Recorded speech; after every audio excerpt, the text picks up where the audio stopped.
Hello everyone, Reed Connolly, MLS Fantasy Boss here, and I'm coming to you live from the beautiful MLS Fantasy Boss office slash MLS Fantasy Insider studio here in my little home office room, man cave, whatever you want to call it. But I'm here today to talk to you about one of the hottest trends in the MLS fantasy game. It's recently been talked about by Ben Bear and Bobby Warshaw and some of their Periscope Facebook Live videos that they have going on. It's the Keeperoo, the Autoroo, and the Transferoo. Lots of traffic going on here. I know it blew Bobby's mind, and he was accusing Ben Bear of not sharing these tactics with him, but he did, and now I'm here to give you a little bit more of an illustration of how to use this advanced tactic. And so what you see right now is my team from round 7. I used all three, the Keeperoo, the Transferoo, and the Autoroo this last round with the hope to be able to make this video to show everyone how to take advantage of this. Let's start with the Keeperoo. What you see I have right now on my field is Lundgaard from Columbus in goal. I have him here because no team was on a bye, and he was injured, so I knew or had a really good opportunity to think that he was not going to play. On the bench, I have Shawn Johnson, who clearly was going to have a pretty good score, at least in my opinion, with a double game week with New York City FC. The way the Keeperoo works is I was able to see Shawn Johnson's score because he played the first game, and he got 9 points, which, a shutout. Fantastic, that's exactly what I want in a double game week keeper, or any keeper for that matter. So all I had to do is wait until the end of the round, and I automatically get Shawn Johnson's points. Now, what happened, say he got injured, or say he didn't get a clean sheet. Maybe they scored 4 goals on him. Well, that would not be a good score, and if that had happened, I would take the extra money that I had in my bank. I left about a little bit over $3 million in the bank, and I would upgrade Lundgaard to another keeper who was going to play later on in the round. Maybe a Robles is probably who I would have looked at, or I don't know, Malia, but we see how all that worked. Hindsight. But that was my plan at the beginning. So that's the Keeperoo. Next, let's go to the field players. So you see in my bench, I have Brek Shea, David Accam, and Tajori.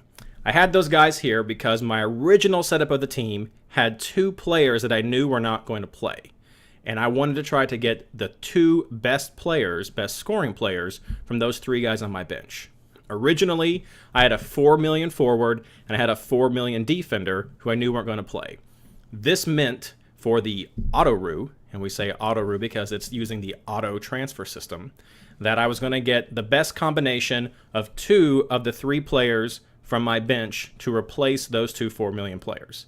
So I could have had Brek Shea with 4 defenders, and then I could have had the best of Accam or Tajori. Or I could have had 3 defenders, and then both my midfielder and my forward substitute come in to give me that 3-5-2.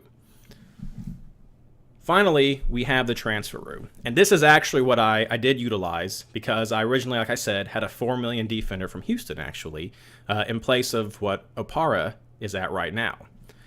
When Brek Shea played, I saw that he got 1 point, and that was not what I was hoping for. I thought maybe he could get another super sub goal or assist or something coming in off the bench and would have some big points for me. He did not.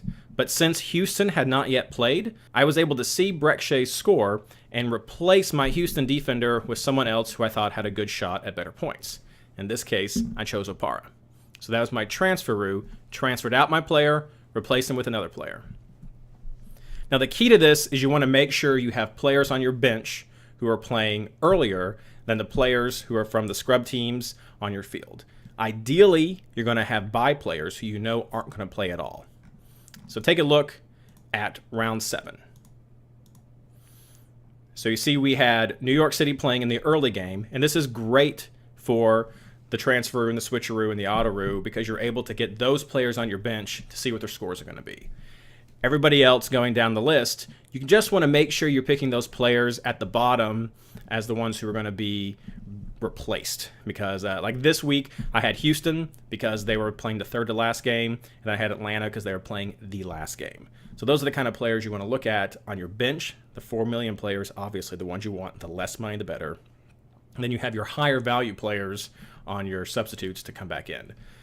Crazily enough, originally I had David Villa on my bench as a potential sub, but when I did not see him on the original starting lineup for the Real Salt Lake game, I swapped him with Tajori. Pretty good result, I think. No problem there.